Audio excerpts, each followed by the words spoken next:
Alright guys, so today we're going to be reviewing this brand new HappyRun G300SE. This is an electric dirt bike and the top speed is 36 miles per hour.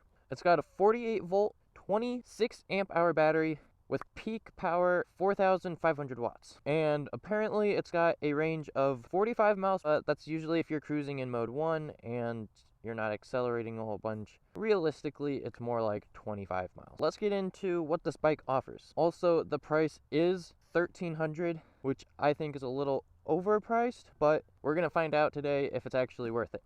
So you've got the chain with the rear sprocket, got a mid-drive motor. The rear suspension is a little on the stiff side. You got your foot pegs, headlight, you got the rear brake, front brake, full twist throttle, eco mode, tour, in sport mode. Right here is how you turn on the headlight, horn.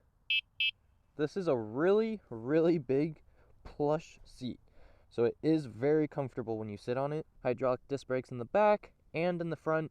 The back is actually a dual piston. I haven't seen that on these budget electric dirt bikes. So that's basically what you got going on for the bike, and obviously right here is where you plug it in. And these tires are very aggressive, and then you've also got a rear tail light. So right here when you pull the brakes, it turns on. So let's get straight into riding this thing. Alright guys, this is the first ride on the new HappyRun G300. I fully charged this bike and we're gonna do a quick top speed test. See how fast this thing goes. It says we're going 30. It says it goes 36, I believe, on the website, but it topped out at 30 miles per hour. Let's do a quick suspension test. I'm not gonna lie to you, I rate the suspension test like not very good. This is so bumpy. I really like these motocross tires. They're actually super insane, like super aggressive. I really don't like this headlight, personally. It keeps folding up and it just doesn't look as good, I think. I would say this is definitely more of a kid's bike, probably more like 7 to like 11 years old. It does ride very smoothly, I must say. It doesn't have the most responsive throttle. It kind of like has a delay on purpose, I think for kids more. See a quick acceleration. It's got good acceleration.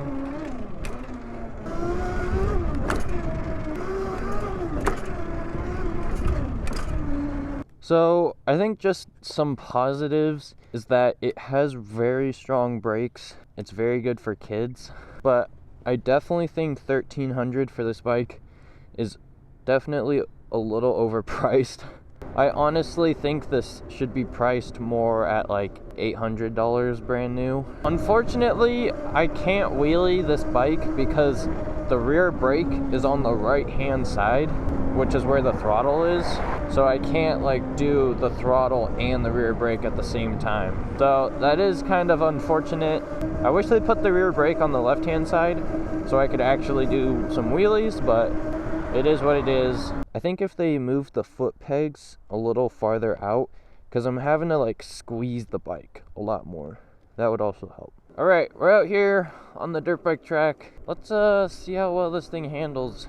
And it's got those super aggressive motocross tires in the back, so I think that's pretty cool. Definitely get some good traction out here in the mud. Let's see a little roost action. Oh yeah.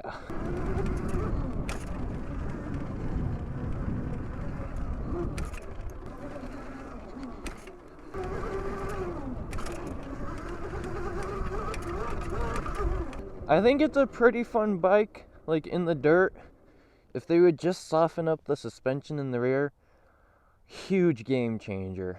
Like, really big game changer. But it's definitely more fun in the dirt than like on the roads and stuff.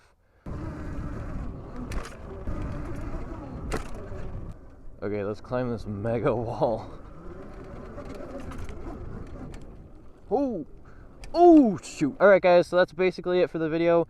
I'll have a link in the description so you can check this brand out and look at the bike on their website. Like I said, definitely more meant for like younger kids, probably, I would say. This front headlight keeps popping up like that. I definitely need to tighten it or something. But yeah, if you guys have any questions, make sure to drop them in the comments. Make sure to like and subscribe, and I'll see you guys in the next review.